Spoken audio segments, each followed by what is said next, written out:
Um, yeah, so just briefly generate a positive motivation for this session on the three jewels and refuge, the Buddha, Dharma, Sangha, and refuge.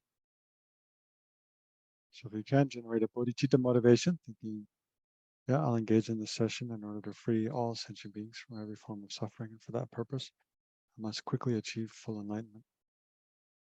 Therefore, I'll engage in this session, or whatever positive motivation.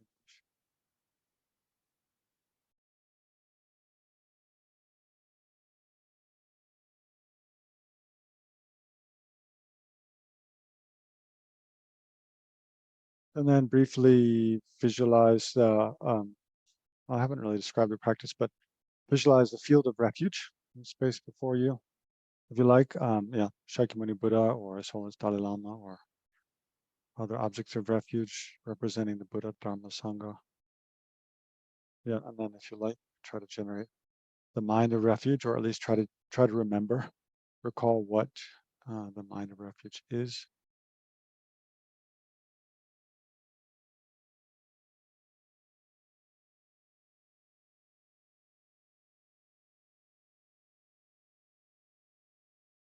Yeah, okay. So yeah, so we'll keep this session this morning to 1 hour because His Holiness Dalai Lama is teaching in about an hour from now, and I don't feel comfortable teaching at the same time His Holiness is, and also so we all have the opportunity to enjoy His Holiness teaching online. He's teaching. This is the third day of. It's a 3-day teaching, and this is the third day. His Holiness is teaching on the second chapter of the Pramanavartika by Dharmakirti. Although that's, I mean, the main thing is actually just His Holiness general advice.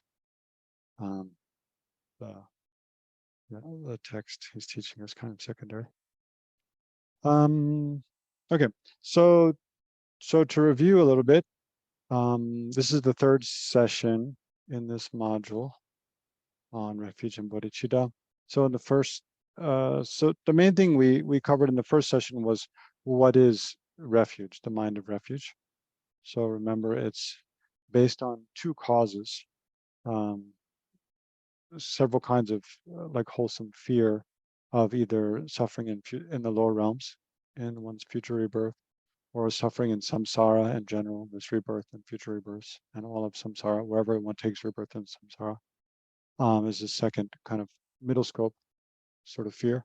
And then the great scope fear is the suffering of all sentient beings, not only oneself, but also other sentient beings, and wishing to free all sentient beings from all of the oceans of samsaric suffering. Um, so there's the kind of fear. And then the second cause is, so the first cause is kind of fear of suffering. And then the second cause is faith in the Buddha, Dharma, Sangha, and especially their ability to free oneself and others from suffering. So it depends upon those two causal kind of minds. Then one, from the depths of the heart, one like entrusts oneself, so commits oneself to relying on the Buddha, Dharma, Sangha for guidance and protection. So generally, that's the primary kind of attitude of refuge. Um, and then there was discussion about, well, how is it that the Buddha, Dharma, Sangha have the ability to protect us from samsara? Primarily, it's by teaching the law of karma and cause and effect. Yeah, that was the main points of the first session. Then the second session, the main thing we looked over was, well, what is a valid refuge, and how for a person to be a valid refuge, and thereby their teachings and the community that follows them to be a valid refuge, the person needs to have abandoned every fault and have perfected every positive quality. So that's just what enlightenment or Buddha means. Buddha, an enlightened person, is a person who's abandoned every afflictive emotion, the causes of afflictive emotions, ignorance, and even the subtle stains of afflictive emotions on the mind, such that their mind is completely pure of any obscuration whatsoever. And they perfected every positive quality um, of loving kindness, compassion, patience, wisdom, ability, and so forth. So, um, yeah, I'll come back to that thought. So then, so we talked about, what is what makes a refuge a valid refuge or a suitable refuge. And then also, especially then we talked about causal refuge versus resultant refuge, and then ultimate objects of refuge and conventional objects of refuge. So first, the causal objects of refuge is what we typically think of when we think of going for refuge to the Buddha, Dharma, Sangha. We think the Buddha, Dharma, Sangha are something outside me. They exist. The Buddha is this other person. The Sangha is the Dharma that he or she taught. And then, and not only Shakyamuni Buddha, but other Buddhas are these other people, not like me. They're much greater than me. They exist as something different from me.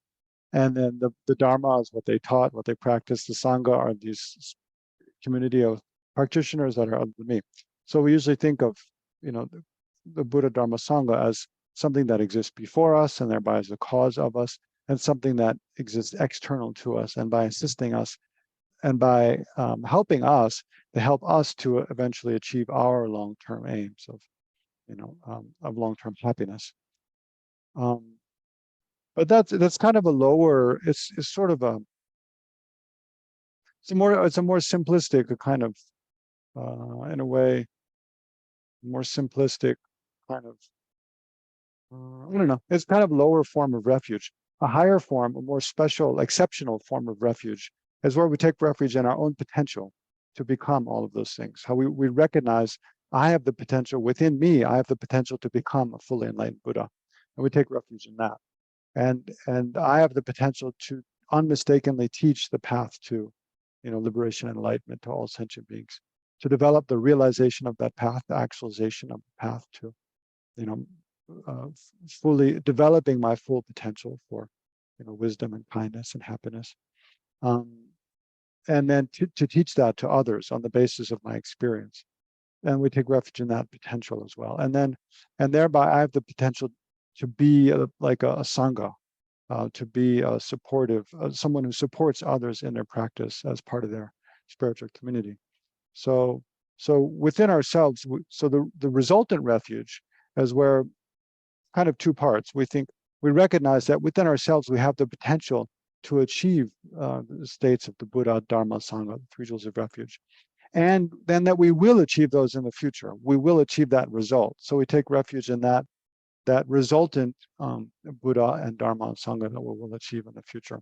So that's a little bit more, it's a little more complex. It requires a little more intelligence to understand, but it's an excellent antidote to our habitual low self-esteem and our appraisal of ourselves as fundamentally flawed and kind of inextricably stuck in samsara, right? So it's very important. And actually, Pamukh Rinpoche mentions in his commentary, his teachings again and again, because he was very strong on this point. And generally, as someone who aspires to practice the Mahayana, the Bodhisattva path, then we should primarily put our focus on trying to generate this mind of going for refuge to the resultant refuge, this resultant refuge, the potential for our own enlightenment, teaching the Dharma and being a Sangha. So that's causal and resultant refuge. And then we talked about ultimate and conventional refuge. Ultimate, there's ultimate Buddha, Dharma, Sangha, and then conventional Buddha, Dharma, Sangha. Maybe those I won't review again because then we're running out of time to cover what we have to cover today. But all of these things are covered in quite good detail in the required readings, especially in Pamukh Rinpoche's Liberation in the Palm of Your Hand. Yeah, which brings me to today. So today I was preparing yesterday, so I have some outlines, PowerPoint slide, but there's a lot of detail. Like in Refuge, I forgot how much details there are. So if I try to cover I can't really cover in the time we have allotted in these sessions. I can't cover every detail, and I'm not sure it's so helpful. It's more like, I think what's more important for us in the context of this Discovering Buddhism course is to be introduced to and be familiar with the main points of refuge, and then if it's something you wish to actually pursue, to actually take refuge and then start practicing refuge, then gradually you can study again and again and learn more and more about and fill in your understanding of all the different details. but it's not so. There's a lot of lists too on the stuff we're going through today. Like we'll look at the, the qualities of the Buddhas, the body, that there's the 32 marks and the 80 signs. So if we had a lot of time, we could go through each of the 32 marks and discuss like what they are and what are the causes that, in independence upon which they're produced and da da da da da. There's so many things. And then there's the qualities of the Buddha's speech. There's 12 kinds of the Buddhist speech, and then there's like something like 64 different aspects of the positive qualities of speech. So there's all these lists. I think the reason is, and then at the end of the description of each, then there's the qualities of the Buddha's body, speech, and mind. Then at the end of each, it'll always say like, and this is just the description of a mere drop from the ocean of the Buddha's qualities. So the real point is that I think, in a way, when we're looking at the three jewels of refuge, it's always, we start with the Buddha because the Buddha is kind of the founder of the Buddhist teachings as it exists in this world. And for us is kind of the source of the Dharma that we're able to study and practice, right? It came from this person achieved enlightenment. Then he, and a Buddha is not necessarily a male, it can also be a woman. But in this case, Shakyamuni Buddha, of course, appeared in a male form. But then he taught the Dharma, and then there's a spiritual community of people who then study and practice and uphold that from generation to generation. But actually, I mean, the Buddha, how did he become enlightened, or how does a person become enlightened? Well, by studying and practicing the Dharma, right? So the Dharma actually the Buddha's actually come from the Dharma, right? It's actually the Dharma, and the Dharma is basically the truth of the way things are. So the Dharma is actually always exists. The Buddhas arise out of our understanding of the Dharma. But my point this is coming from is that when we think about like what is an enlightened being, or what is the Dharma, and thereby what is the Sangha, the people who realize this, especially in the case of the Buddha Dharma Sangha, they are like infinite. When we try to think of those, it's more like a question of, in our mind, like if we try to imagine the greatest possible thing, it's like the highest possible like purification of all faults, the fullest development of our potential. I mean, the question is like, what is our potential as a human being, as a sentient being, as a person with a mind? What is the potential of our mind, right? And so when we try to imagine, I think that's why, I used to really dislike meditating on the hells, the suffering of the hells, because it's very unpleasant, to think about people suffering like terribly. It's not pleasant to do, and well, especially if you're not sure people really exist in that state or not, then it's kind of like, why even do it, you wonder. But I think on one hand it's useful to do because it's the same kind of exercise, just in the opposite direction. Like, what's the worst possible state we could imagine there being with our mind? So both when we think about what's the best possible state a person could achieve, and what's the worst possible state they could be kind of thrown in, both of those, we're really looking at what's the potential of our mind to like imagine something. And then you come back to, well, the Buddhist view of the world that, there's no beginning to the world, there's no end to our stream of consciousness. And within that, all things exist because certain causes and conditions come together to produce things. And that basically everything happens in the world, everything that's possible to happen, in the duration of infinite, beginning and infinite time, then eventually everything that's possible to happen, it happens, or it's most likely to happen. So then, we think about, when we're thinking about what's the most positive possibility, what's the most positive kind of possibility for me as a person, for others, for the world, what's the worst possibility? I mean, and don't confine ourselves to just like having this human body. Think about, possibility dying, being separated from the body, then the stream of consciousness continuing on and being able to exist in all different kinds of states. Like think about your dreams. What's the best possible dream what's the best dream a person could possibly have? What's the worst dream a person could possibly have, right? It's kind of similar, because in when we think about our dreams, we're not so anchored to the reality that we grasp at as being fixed. That's more like, well, anything is possible. So in the Buddhist worldview, it's like, yeah, now we're anchored to this particular human reality because we're in this human life, but that's not always going to be the case. When our stream of consciousness is separated from our body, then it's like anything that's possible for the mind is possible for us to experience as a person. So when we think about enlightenment, though, just to not go too far off tangent, when we think about enlightenment, a Buddha, then basically we're trying to stretch our minds to think about what's the best possible kind of state of development of all positive qualities of, and we could think about it in terms of one, what's the wisest, the greatest wisdom, the most profound understanding of the truth of reality, the most fundamental aspects of reality. What's the, and in terms of love, what's the fullest possible development of love, that a person could have, universal love, transcendent love, um, um, unconditional, unconditional love. And the same with compassion or empathy or generosity. And then there's all kinds of stories from Buddha's life about how he practices all these crazy kinds of generosity of like giving away his body to a hungry tigress so he can, feed her cubs. So, yeah.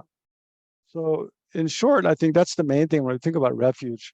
We're thinking about, what these kind of extremes. On the one hand, what's the extreme kind of worst possible state I could fall into? How am I protected from that? And then what's the best possible state a person could achieve? Has anyone achieved that? If so, then I go to them for guidance and ask them to help me. And then, like I was saying, in terms of the calls of refuge, we think of what's our own, potential, right? Okay, so that's kind of the intro talk. So now let me turn to the PowerPoint and the outlines for today. I'm sorry. Okay, that'll work, I guess. So this is session 3.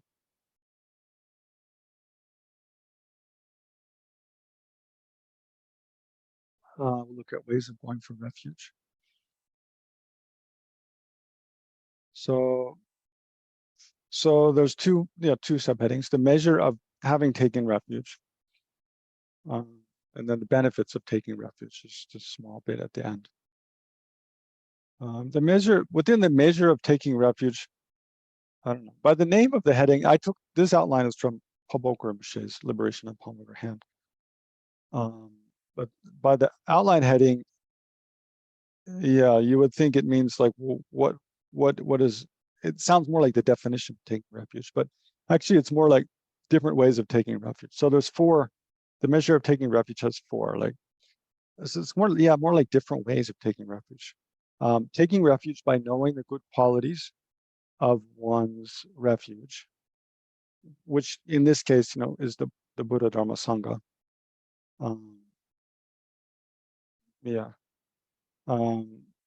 Taking refuge by knowing, but I mean, you can adapt that to other contexts easily. Right? Whatever you take refuge in, what are the qualities of the thing you take refuge in?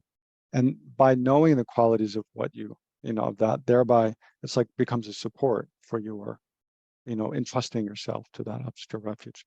Then taking refuge by knowing the difference between the three jewels, the Buddha, Dharma, Sangha. How are they different? Taking refuge due to one's own beliefs or one's own kind of understanding and beliefs. And then taking refuge by not asserting another refuge. So those are the 4. We'll go through each of those one by one. So the first one has taking refuge by knowing the good qualities of one's refuge. So this is the most extensive part, right? So knowing the good qualities of the Buddha, the Dharma, and the Sangha. So then the good qualities of the Buddha alone. So here I put capital B Buddha, means Shakyamuni Buddha, because that's our primary, in terms of going for refuge to a Buddha or the Buddha, that's our primary object of refuge at this time. But there are countless Buddhas have existed in the past, countless will exist in the future, and their qualities are all exactly the same. So yeah, you can think about this like if you want to, when you're visualizing the field of refuge, if you there's different objects you can visualize at the center representing the Buddha jewel or the Buddha refuge. You can visualize Shakyamuni Buddha, or you can visualize, His Holiness Dalai Lama or another teacher that you actually as a person read to, or you can visualize, like a tantric deity or, another Buddhist deity like Manjushri or Tara or um, whatever. You can visualize the Buddha appearing in, as a flower, as a something else. So, but in any case, they all possess the same qualities of an enlightened being, Buddha. So the qualities of the Buddha, then, um, yeah. So they're divided into four. The qualities of his body. So again, his here doesn't mean a Buddha is always male. It just means Shakyamuni Buddha is mainly referring to Shakyamuni Buddha, and so it's referring to his qualities. But it applies equally to a Buddha, whether they're male or female. So his body. So the qualities of the body, the speech, the mind, and then their works or their deeds. So in terms of the qualities of their body, there's the 32 signs and the 80 marks. So I won't go through each of them, but some of the typical more famous ones are like, well, I guess think about, so here it means, does every Buddha possess these qualities? No, like, or does the body of every Buddha, like, well, you might be asking, well, okay, we say His Holiness Dalai Lama is a Buddha, so does he have these 32 signs and 80 marks? No, right? Because His Holiness doesn't appear in, Buddhas appear in different aspects, right? For different audiences. They appear in different ways for different audiences. So Shakyamuni Buddha, he appeared as what's called a supreme emanation body, right? Well, maybe I should back up a little bit. Because so basically the Buddha, any Buddha, they have four bodies. Well, listen. First, they have two bodies. There's a truth body and the form body. Right? So the truth body is primarily to do with their mind, their own mind, and their ultimate nature, their being empty of inherent existence. So those two aspects of a Buddha, their mind and their ultimate nature, especially their mind, it doesn't appear, and it cannot be seen by anyone who's not a Buddha, right? So anyone who's not also a Buddha cannot directly see, the mind of another Buddha, right? So the Buddha's mind, then it directly, the mind itself, I mean, let's say the mind on its own without like a physical appearance, just the mind itself or the ultimate nature of the Buddha, those, they can't appear directly to sentient beings and work to benefit sentient beings. So those are both part of the truth body. The Buddha's mind is the wisdom truth body, and then the Buddha's ultimate nature is the nature truth body. So those both don't appear to us. But then there's the Buddha's form body. So there's a truth body and the form body. The form body also has two, right? So the Buddha's form body is really, it exists expressly to benefit others, right? In order to appear to others and work to benefit them. So a Buddha's form body, but the Buddha appears both to, you think like beings who are already very highly developed, very progressed on the path to enlightenment, and also to ordinary beings. So the way the Buddha appears to bodhisattvas, these beings who are already on the Mahayana path to enlightenment, or the bodhisattva path to enlightenment, they're at a very high level of spiritual realization. Then the way the Buddha appears to those is as what's called an enjoyment body, right? An enjoyment body. So, or a sambhogakaya. So the enjoyment body is like the form, when we see pictures of deities like Tara or Vajragini or Yamantaka or Guya Samaja, or all these different tantric deities, Manjushri, even Avalokiteshvara, like thousand-armed Avalokiteshvara. Those are all enjoyment bodies. They're all forms of bodies that exist in like a celestial realm. They don't appear here on, on earth as an ordinary person, something like that. They appear in these kind of celestial realms like heavens. Whereas, and two beings who have already very high level of realization. So that's one kind of form body. The other kind of form body is called an emanation body. Emanation bodies, they appear in all different forms, but more mundane forms, right? So Buddha can appear as like trees, wind, as a thought in a person's mind, as animals, as human beings, different forms. So we would consider, for those of us who are like, take refuge in His Holiness Dalai Lama, or students of or disciples of His Holiness Dalai Lama or Lama Zopa Rinpoche, we would consider them like to be an emanation body, a Buddha appearing in an ordinary form in order to guide us, right? We'll talk about that more when we do the module on guru devotion. But generally, when one takes a teacher as when one takes someone as one's own teacher, one part of the practice of relating to them as a teacher is trying to see them as being an embodiment of all the Buddhas, or being a Buddha appearing in an ordinary form. So Buddhas can appear as ordinary human beings, as inanimate objects, as other things. But Shakyamuni Buddha, but among those emanation bodies, the highest is called the supreme emanation body. So that's where a Buddha appears as a human being, but with extraordinary features and qualities.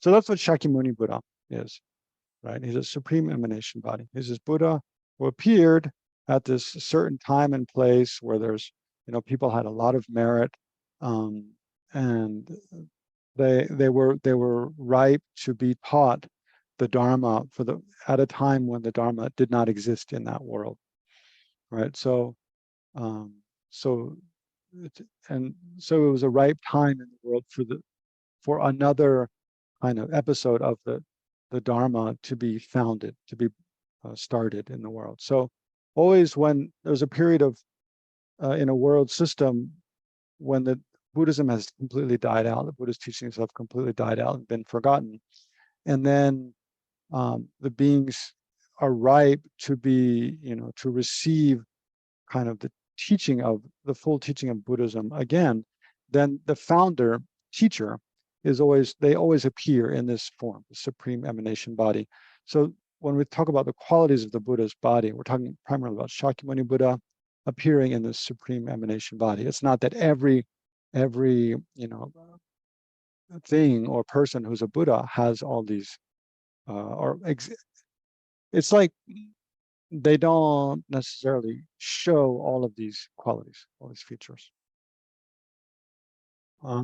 Okay, so the 32 signs. So the famous ones are like, having a Dharma chakra, a Dharma wheel on the palms of one's hands and feet, or radiating light from the pores of one's body.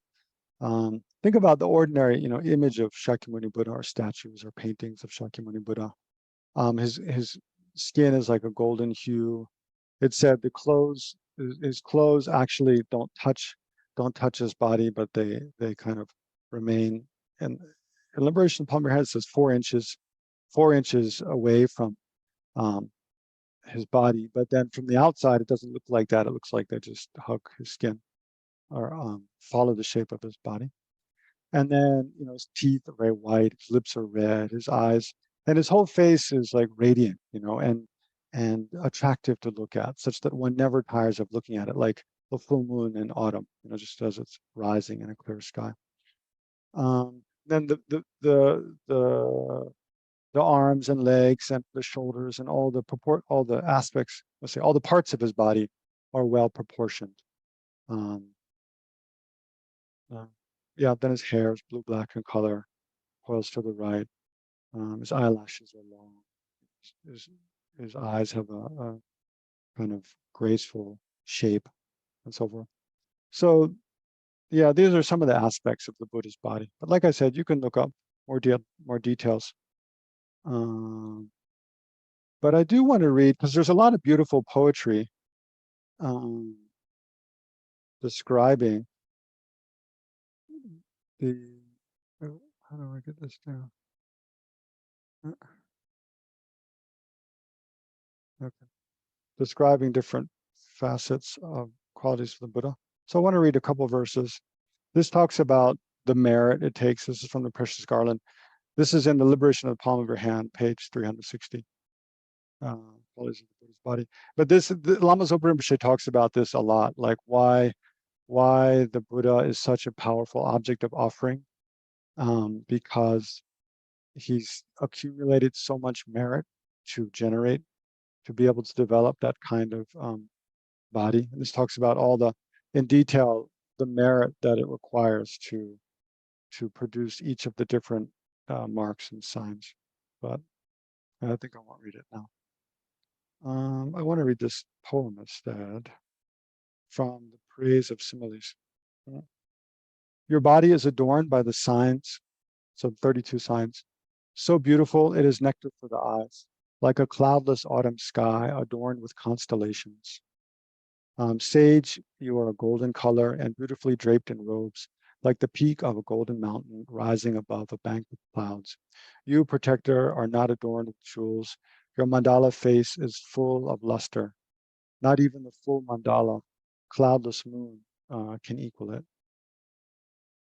Your lotus face is your lotus face is a lotus opened by the sun. Disciples like bees see the lotus and unhesitatingly fly to it. Your golden colored face is beautiful with white teeth, like a golden mountain range bathed in pure autumn moonlight. O one worthy of offerings, your right hand is made beautiful by the sign of the wheel. It gives encouragement to people frightened of samsara's wheel. Sage, when you walk, your 2 feet are like glorious lotuses that leave outlines on the ground. O lotus one, how beautiful you are. So you see, the main purpose of the Buddha's body is to accomplish the welfare of others. So how does it do that? By appearing in a way that's attractive to others, and that in a way that inspires in them um, uh, trust, in one hand, brings peace to their mind, and brings a kind of pleasure to their mind, happiness and joy, and also arouses in their mind the wish to know what is that, how did that person become like that, right?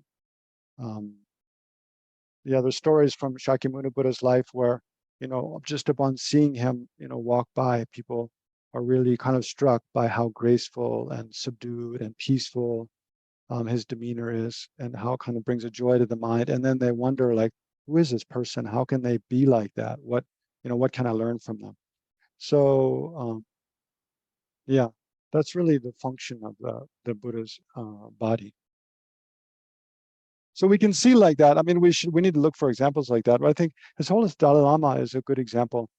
I mean, um, how like his speech is so attractive to listen to. I've heard many people say, even especially in Dharamsala, they go to listen to his teachings, and even maybe the radio, they don't have a radio or it doesn't work, so they don't not listen. Instead of listening to the English, they just listen to His Holiness speak in Tibetan. But the tone and the meter and the sound of his voice is so pleasing to listen to. So that's like a quality of the Buddha's speech. So I don't look at that next. So qualities of the Buddha's speech. The Buddha's speech is always, well, again, just a few of the many, many qualities are, it's always meaningful to hear.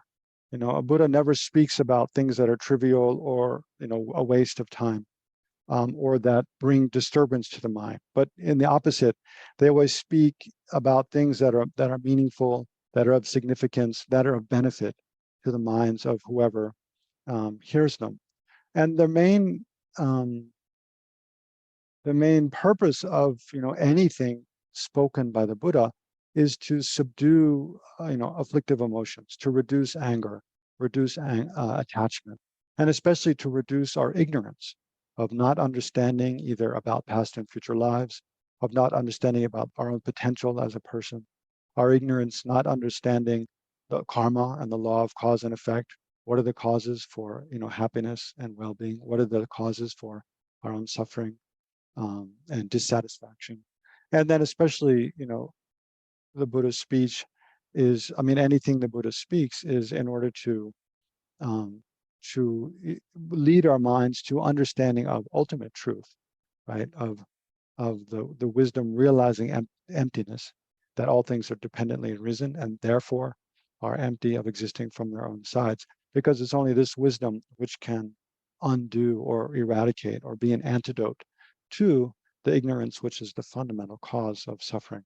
Right. So anything that the Buddha says, any word of the Buddha's speech is for the purpose of benefiting beings by subduing afflictions, especially ignorance, and increasing their positive qualities, increasing their commitment to practice of pure morality and moral life, and generosity and kindness and generate wisdom, so forth. So, and then within that, it said there's other qualities of the Buddha's speech that well, why don't we look at this poem again, and then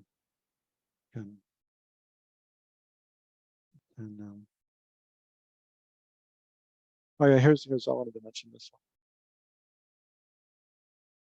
one. Yeah, the one common epithet of the Buddha's speech says, should all the sentient beings of the world ask him all at once to resolve their doubts. So remember, imagine like thousands, millions of sentient beings, millions of people all at once ask the Buddha, or even think to the Buddha, you know, ask him different questions, right? He would, in front of each, simultaneously with corresponding bodies and voices in an array, perform the deed of resolving their misconceptions. So it means in one word or with the same speech, the Buddha can, simultaneously answer many people's questions.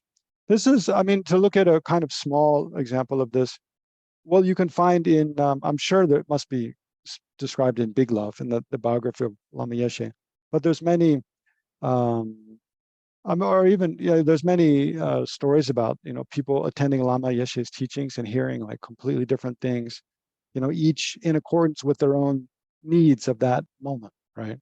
Lama Zopa Rinpoche's teachings also, I always find one of my favorite things to do, while attending the Dalai Lama's teachings is to speak with different people afterwards about what they heard and what they came away with, what stood out to them. And from each different person you talk to, you'll hear different things. And that's not necessarily because His Holiness is simultaneously saying many things at one time, but it's also partly because, well, we just don't remember everything. We each remember particular things. But it's interesting to check, and see, in your own experience, when you attend a Lama's teaching, do they, at some point, do they seem to say something directly that addresses your particular doubts and questions? But definitely, there's many stories from Dalai Lama's teachings or Lama Yeshe's teachings, especially. Lama Zopa Rinpoche, one of his praises in recounting the qualities of Lama Yeshe is often to say that he had this special quality of, saying something during a teaching that was really valuable and meaningful for each different type of person in that teaching, such that everyone walked away feeling like they had their kind of burning questions answered. And then, of course, the Buddha's speech is melodic, pleasant to hear, and clear. And then it said, the Buddha, of course, as a supreme emanation body, that his speech carried an infinite distance, such that no matter how, because you wonder, now, if there's like even 1,000 of us attending a teaching, the people in the back, if there's not a good sound system, they can't hear, right? So in the Buddha's time, how did the Shakyamuni Buddha teach thousands of people at one time? Like, how did that work? Maybe it was a lot quieter then, and people knew how to be quiet better, perhaps. Actually, I asked Lama Lundrup once, the former abbot of Kopan, because even when he was growing up in Tibet, there's no PA systems. So I asked him, in the monastery, in a big congregation, like, how did they hear the abbot, or how did they hear a teacher teach? And he said, like, if you're all especially in a big Dharma hall, even if it's very big, if everyone's very quiet, like the sound travels, and you can hear it well. Which I think is probably true. I mean, these days I know because there's such loud sound systems, we don't have to be quiet. We all just can make a bit of noise talking to our neighbor, and it doesn't make much difference. Okay, so let's see. So this is praise of the Buddha's speech. Your face is most fair to see, to hear the sound that comes from it, to hear the sound that from it comes, a voice like nectar dripping from the moon. Your speech is like a rain cloud to settle the dust of attachment.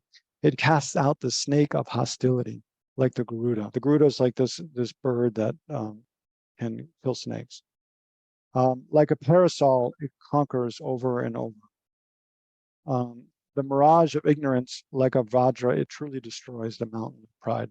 So anyways, he's mainly praising the Buddha's speech as it subdues afflictions, it settles down attachment, it casts out anger, it dispels the mirage of ignorance, it destroys the mountain of pride. You have seen reality, and so do not deceive. Because you do not err, you are consistent, well constructed, so easy to comprehend. Your speech is eloquent. So another aspect of Buddhist speech is that it's never contradictory. What he said before, what he says in the future, there's no contradiction. Anyway, we should keep going in the outlines because we're running out of time quickly and haven't gotten very far. Okay, so then the mind, qualities of the Buddha's mind are mainly is compassion and wisdom. So in short, the Buddha has infinite compassion without bias for some and against others. But his main quality of the Buddha's mind is actually that he's omniscient. There's no obscurations to knowing whatsoever. So the Buddha can know the infinite past, can know the future. Although what does it mean to know the future is very problematic. There's interesting discussion about that. I think it probably means to know some kind of probabilities of what will happen or what won't happen. Because you can't be certain because the future is not fixed, right? But in short, the Buddha's mind is without obscuration. So we have to try to again imagine, what does that mean? What would it mean if there's no limits to my knowing? Is that possible on one hand? If it were possible, if it is possible, why? And then what would that be to have a mind that can know things without any hindrance whatsoever? So the way it's typically, and I think even we can describe it, it's very difficult to imagine what that's like. But in short, it's like the Buddha's mind extends to all, it knows everything. So it knows all regions of space, knows all times, and knows all the beings and the thoughts of all the beings, knows the minds of all the beings within the world simultaneously, right?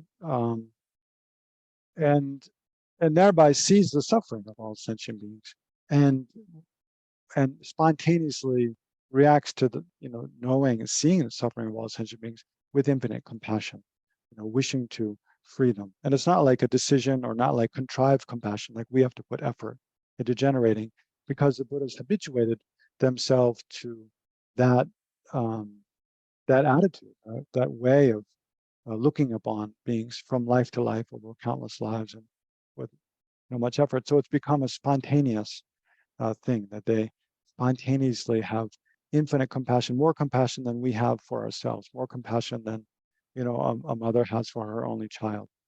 Sort of this incredible, profound compassion for all sentient beings.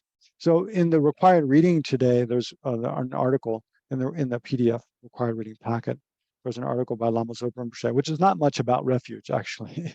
It relates, but it's mainly about compassion. And at the beginning part, there's a really inspiring several pages about how all of how the Buddha, as an enlightened being, how all of the Buddha's qualities of body, speech, and mind, how the Dharma, how the Sangha, all arise out of compassion. Right? It's because of the Buddha's compassion, because a person, well, look at ourselves. Why do we, and one reason, like, why do we practice the spiritual path at all? Why are we interested in why is anyone interested in a religion like authentically, not just because they're born into like a religious family, but from their own side. How does, interest in a religion or spiritual development or meditation, how does it arise? Primarily because we suffer, right? Because we have problems, we have difficulties, we don't know how to deal with them. Drugs, alcohol, drinking, dating, entertainment, money, power, fame, it doesn't seem to help. So we need something else, right? So because we suffer, we have compassion for ourselves. We want to find a way to overcome our own suffering. And then also, naturally, when we're in touch with our own suffering, we see that others around us suffer also. We want to know how to relieve them of suffering. So it's out of that fundamental attitude of seeing one's own suffering, seeing the suffering of others, longing to do something to relieve that suffering, that all of the spiritual qualities grow. The entire Buddhist path, the Buddha, Dharma, Sangha, all come out of that.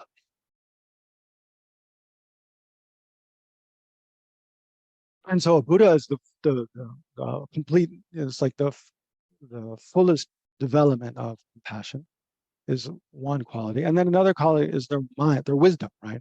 Then without, compassion is excellent, but without wisdom, we don't really know what to do to bring an end to our own suffering or the suffering of others, right? So we need to develop this kind of intelligent understanding, clear understanding of what are the causes of suffering, what are the causes of happiness, how do we develop it as a person, how do we, reduce anger, attachment, greed, selfishness, and especially ignorance, and so forth. So the other, so there's that kind of wisdom, knowing how to develop ourselves.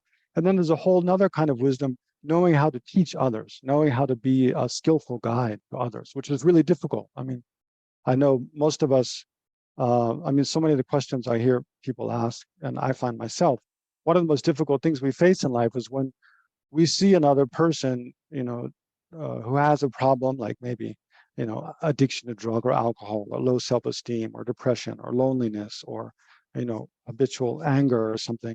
Maybe a problem that we ourselves have had in the past and we found a way to overcome. And we see that them having the same problem, like probably parents with their adolescent children. This is probably very typical. We see them having the same kind of challenges, difficulties we had in the past. We feel like we could, if they knew what we knew, they could easily get over that. But how do we tell them? How do we explain to them? How do we show them? It's very difficult to help other people, right? Because, yeah, sometimes people don't want, our input. Or even if they hear what we're saying, it just doesn't make sense. It doesn't click with anything in the way they see the world, the way they think. It's very difficult to help other people. So that's one, aspect of the Buddha's wisdom is a Buddha knows exactly what to say, what to do, to guide to guide others. So again, it really helps to understand this, to like read stories from the Buddha's life. So this is why, a book like Old Path, White Clouds by Thich Nhat Hanh is a nice biography of the Buddha. But there's other, biographies of the Buddha, or other sutras where stories from Buddha's life are told, or from the Jataka tales also. But you see how incredibly skillful the Buddha was as a teacher. Yeah, maybe I'd like to tell some stories, but there's not really time now. Maybe in a later session. So the qualities of the Buddha's mind, the compassion and wisdom. And then finally, the qualities of the Buddha's works. So this is all the deeds that the Buddha did, especially the main one is teaching Dharma. Okay. Then, so taking refuge, so continue taking refuge by knowing the good qualities of one's refuge. So the qualities of the Dharma are the qualities of the teaching that the Buddha gave. Primarily, it teaches the three noble truths. So you can think of everything we've talked about in this course so far as all part of the qualities of the Dharma. So think about anything beneficial you've learned in this course is all part of qualities of the Dharma, and how it's by actually practicing the Dharma, understanding the truth of that past and future lives exist, that we have the potential, that our mind has the potential for full enlightenment, that things don't happen chaotically, but they have specific causes that bring them, that cause them to arise, like causes and conditions that make them arise. And there's causes for suffering or causes for happiness. And by practicing, modifying our own behavior wisely according to that, we can achieve, long-term happiness. We can be free from suffering. So, and then the states that are achieved by that, all of that is the qualities of the Dharma. And the qualities of the Sangha are, especially, remember the conventional Sangha is those keeping pratimoksha vows, or in short, following the teachings of the Buddha. So you can think of, anybody inspiring, other Buddhist practitioners, monks and nuns, His Holiness Dalai Lama, people that you know. And then the ultimate Sangha are, and then think of their qualities. That's all qualities of the Sangha, how they benefit you, how they benefit others. And all those who have, upheld the Buddhist teachings from 2,600 years ago to now. All that is the work of the Sangha. And then those who actually have generated the realizations in their mind, like clearly, someone like Lama Zopa Rinpoche, who has basically abandoned sleep, abandoned sitting down, lying down, was practices sitting up day and night. Yeah, and then someone like His Holiness Dalai Lama, I think how much he's benefited, countless beings. Then all of that, is the qualities of the Sangha, the way members of the Sangha, the conventional Sangha, those holding pratimoksha vows, and the ultimate Sangha, those with the realizations of the truth of cessation and the truth of the path in their mind streams. Yeah. And then taking refuge by knowing the differences between the three jewels. Yeah, this is an outline from Pope Rinpoche's Liberation, palm of your hand. There's 6 different kinds of differences, like the difference in qualities is one, the difference in how we relate to them. So we relate to the Buddha as a teacher, the Dharma as we relate to the Buddha as like a doctor, the person who can diagnose our illness. We relate to the Dharma like a medicine, the thing we actually practice or take to relieve our suffering. And we relate to the Sangha like nurses or nurse assistants who help us to practice the advice. And then there's a difference in the way we make, the way we, I guess, devote ourselves to, like we make offerings to and pray prayers to, like the Buddha. Whereas the Dharma, we try to understand and put that into practice. The Sangha, we're more like spiritual friends with, and so forth. So there's 6 different kinds of differences. If you want to know all 6, you can look in Liberation of Palm of your hand. And then taking refuge due to one's beliefs. So this is kind of similar to before. The Buddha, let's see, that the Buddha teaches. So we believe that by believing that the Buddha is a teacher of refuge, right? The Buddha teaches refuge, or the Buddha teaches the Dharma. Well, I guess it's in relation to refuge. The Buddha teaches, how to take refuge, what it means to take refuge. The Dharma is the thing we actually go for refuge, because it's actually the Dharma that we need to, generate in our minds. We need to generate understanding and then practice according to that understanding, those teachings. So that's what's most directly actually protects us from suffering, is the Dharma. So it's the actual refuge. And then the Sangha assists as practitioners. So in taking refuge, the Sangha assists us to do that and to take refuge. And then finally, taking refuge. So finally, for this first heading, taking refuge by not asserting another refuge. So this one, might seem a little controversial. But basically it means, if you sincerely take refuge in Buddha, Dharma, Sangha, then you really see those as supreme, right? As exceptional compared to all others. So this comes up for many people, many, Americans and other Westerners, because many of us are from, Christian background, or even in India from another religious faith background. So many people have the question, well, can I be like Christian and Buddhist also, or can I be like in India, like Hindu and also Buddhist? And the short answer is not really. You can take things from both traditions and mix them, and that's fine. But if you're going to be Christian, you really need to see like well, in Catholicism, it's the Holy Trinity, but like, God, Jesus as your final kind of refuge, right? If you're going to be Buddhist, you really need to see the Buddha Dharma as your final refuge.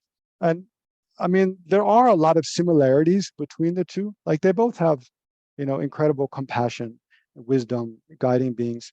But they're not the things but some of the things they teach are very different, especially the view of what is reality, what is our human potential, why do things happen to us. So there are big differences too. So while we can, it's good, and I mean, we should have respect for all religions and see, how all the world religions benefit beings in many, many ways, in profound ways, and have respect for all world religions. It doesn't mean they're all exactly the same, and it also doesn't mean, I guess, and I mean, they can all help us develop spiritually, develop towards enlightenment, towards the fulfillment of our ultimate potential. Um, but it doesn't mean that they can all finally lead us to enlightenment, like alone. So but this is where it becomes kind of a little bit, as a Christian, you should feel like, the Christian teachings contain the entire path to the state I want to attain, right? As a Muslim, a Jew, a Hindu, a Jain, a Sikh, the same. I mean, you should have confidence that the path, at least, or at least this path is right for me, and it has everything I need to achieve what I want to achieve. So as a Buddhist, it's just the same. If you want to decide that you want to turn to the Buddha Dharma Sangha as a refuge, and really take refuge in the traditional sense, that it means that you feel that the Buddhist path contains everything I need, and I don't need to turn to any other object of refuge for guidance. Not that I don't take inspiration from life of Jesus, life of Muhammad, from the Bhagavad Gita or whatever. They can take inspiration and knowledge and learn things from all those, and combine with my understanding of Buddhism. But to be really Buddhist, we need to turn to like Buddha Dharma Sangha, feel that they are the embodiment of the highest, and kind of that's the path that's right for me. It doesn't mean other people are doing, who take refuge in a different religion are doing something wrong. That's not the case. That might well be what's best for them, right? There's not one food that's best for everyone, or one medicine that heals every sickness. But yeah, but one aspect of going for refuge of Buddha Dharma Sangha is really relying solely on the Buddha Dharma Sangha as a refuge, and not, although we can, not ultimately taking refuge in anything else. In Pabon Rinpoche's description, he talks all about the Bon religion in Tibet, because that's what's relevant for them. In our context, it's more, I think it's more helpful to think about, well, how can we, how do we sort of, well, like for me, like I grew up as a Catholic, I took, let's say, First Communion. I refused to take confirmation. First Communion, I took. By the time of confirmation, I was like, no, this is not for me. But how do we, I still, see Jesus as an incredible role model, an inspiring, person, teaching nonviolence and humility, so forth, charity, compassion. But how do we balance like our relationship to another religion if we take refuge in Buddha Dharma Sangha? Something to think about. Okay, then the last thing is the benefits. Then we're done. I'm going over time a little bit, but probably His Holiness, they're doing Heart Sutra or something now. Well, we can still make it in time. So the benefits of taking refuge, there's two different sets of 8. This is more the oral instructions, 8. So I'll just speak to them very quickly. You become part of the Buddhist community. Actually, it says you become a Buddhist, but that's not very meaningful outside of thinking about the Buddhist community. So what it means to take, I think, one benefit of taking refuge is that, it's kind of like, I was thinking, it's kind of like being a substitute teacher versus being like an actual teacher at a school. Like, if you're a substitute teacher, you can come and participate, but you're not really part of the community. Your actual full-time teacher, that you're really part of building something long-term with that group of people. So, or like, it's kind of like the difference between playing pickup games of soccer with a team and really like being part of a team. So when you take refuge, it's like you really, in your mind, in your own mind, you're really part of this, community of Buddhists. And in the eyes of others in that community, you're more integrally, I think that's, I don't know. Anyway, you're more fully part of that community. So I know as myself, as someone who, came from the West and then took refuge, that's one of the things I think that I've found most, I don't know, helpful, I guess, most beneficial about going for refuge. It's not like if you don't go for refuge, you can't attend retreats, attend courses, you can. But once you really kind of fully commit yourself to this path, it's like you start to relate with the other people. I mean, I guess, going to attending courses at Dharma centers, FPMT centers in India and Nepal, I was always just struck by how kind people are. I met so many really, really nice people, just really kind-hearted people. That's one thing that most attracted me to the whole Buddhist community, is just a lot of really nice people. And so when you take refuge, it's like you commit yourself to being part of that community of people who have that kind of similar, I don't know, similar outlook, similar aspirations. Then another is you're eligible to take vows. So you can take refuge vows, bodhisattva vows, tantric vows. By taking vows, they're a more powerful way to modify and improve our behavior by making formal commitment to abandon certain ways of harming other sentient beings, by abandoning killing, abandoning lying, abandoning stealing. Yes, we can abandon all those things without taking a vow, but when we take a vow, it becomes more concrete, more solid, and we create the merit every day of keeping that promise, of keeping a vow. Then you exhaust. We'll speak more about that in the next session, about taking vows and all the other practices one engages in once one has taken refuge. Third, you exhaust previously acquired karmic obscurations, right? So by taking refuge again and again every day, generating the mind of refuge, you purify your mind every day of negative karma, negative imprints, because you're aspiring to become like the Buddha, someone that does not harm and only benefits others. You easily acquire great stores of merit. So because the Buddha, Dharma, Sangha, they're incredibly powerful objects of positivity. I mean, they are something that is incredibly virtuous and wholesome. So by relating to them with faith, by making prayers, making offerings, we accumulate incredible great stores of merit. You will not be harmed by humans or other non-human beings. Yeah, this one is quite, I don't know, requires some thought. Maybe we can have a question and answer session or discussion about this whole session like later. But yeah, I guess there's doubt because, even it's not that Buddhists don't become sick or don't have misfortunes or something like that. So what does this mean exactly?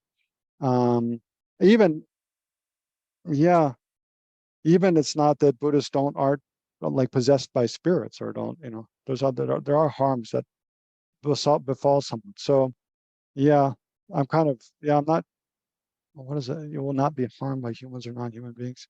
Maybe we can say it reduces your chances of harm. I'm not sure. Maybe we'll come back to that one. You will not fall into the lower realms. Means if you have the mind of refuge, especially at the time of death, it's a very virtuous mind. So definitely if you have refuge in your mind at the time of death, no way you'll fall to the lower realms. Because to fall to the lower realms, you have to have an afflictive emotion in your mind at the time of death. You will easily achieve all your short and long-term goals because you purify negative karma, accumulate merit, so achieve your goals. And you will quickly achieve enlightenment. Relatively to someone who doesn't practice refuge, you'll quickly achieve enlightenment. Okay, so I should stop there. I think His Holiness is probably teaching or just recently started teaching. So I'll see you again next week and we can continue. We'll definitely do some meditation discussion on these and other things. Okay, thank you all. And bye-bye. See you next week. Thank you. Thank you, Venerable Exarch. Thank you. Thank you, Venerable Exarch.